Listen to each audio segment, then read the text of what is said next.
Haute-Garonne. On est à 1 heure de Toulouse, on va vers Saint-Gaudens et là on a un petit village qui s'appelle Valentine. Mais ça jouxte vraiment la ville de Saint-Gaudens. Et il s'avère qu'au-dessus de ce village, il y a une colline. Et sur cette colline, eh bien, il y a une sacrée forêt. Merci Hélène et découvrons vite ce reportage.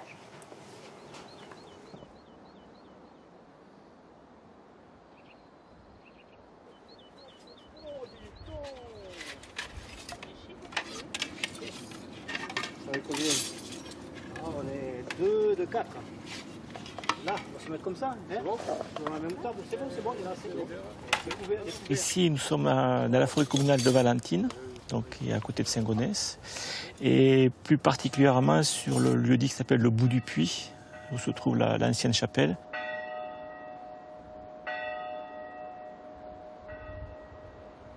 Je m'appelle Daniel Ponce.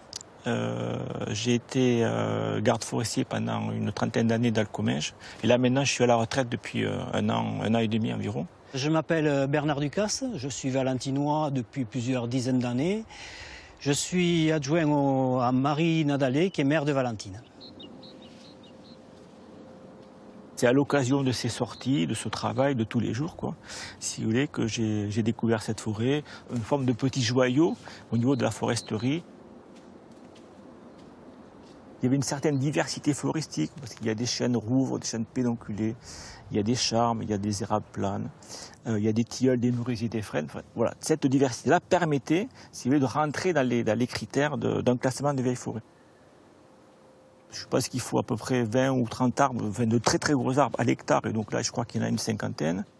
Et il y a également alors je vais appeler ça une litanie de micro-dendro-habitats qui permettent aussi, si vous voulez, de finir, d'authentifier un classement en vieille forêt. Une forêt à différents stades dans sa vie, alors la régénération, la croissance, la maturité. Cette forêt ayant environ 200 ans, on est au bout de sa maturité et elle commence, si vous voulez, un peu à péricliter. Et c'est ce qui fait aussi ce caractère d'exceptionnalité de ce type de forêt. C'est très rare d'avoir des forêts aussi matures, aussi proches d'une certaine naturalité en plaine. Parce qu'historiquement, les forêts de plaine ont été quand même beaucoup exploitées, surtout au XVIIe, XVIIIe, XIXe.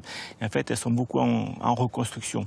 De comprendre le cycle de la vie, de comprendre l'évolution d'une forêt, l'évolution d'un arbre. L'arbre, il naît, il grandit, il meurt, mais une fois mort, il continue à donner de la vie, il continue à donner de la vie aux autres arbres par sa décomposition, mais aussi il continue à donner de la vie au travers des oiseaux qui vont pouvoir y nicher dedans, au travers des insectes et tout le microbiote qui peut se développer dedans. Voilà, il y a tout ça. Le bois mort, c'est la vie.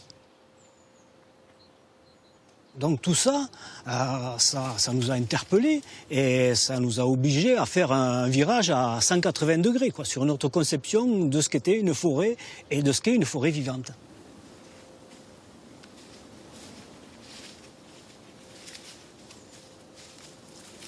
Une autre essence aussi assez particulière, alors, bon, qui est une herbacée, qui est le oufragon, que l'on voit un peu partout dans la forêt, bon, qui est vraiment un signe d'une ancienneté de la forêt.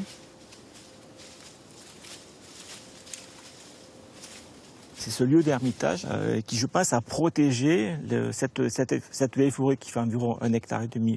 Ça a été considéré comme un lieu sacré allant avec l'ermitage.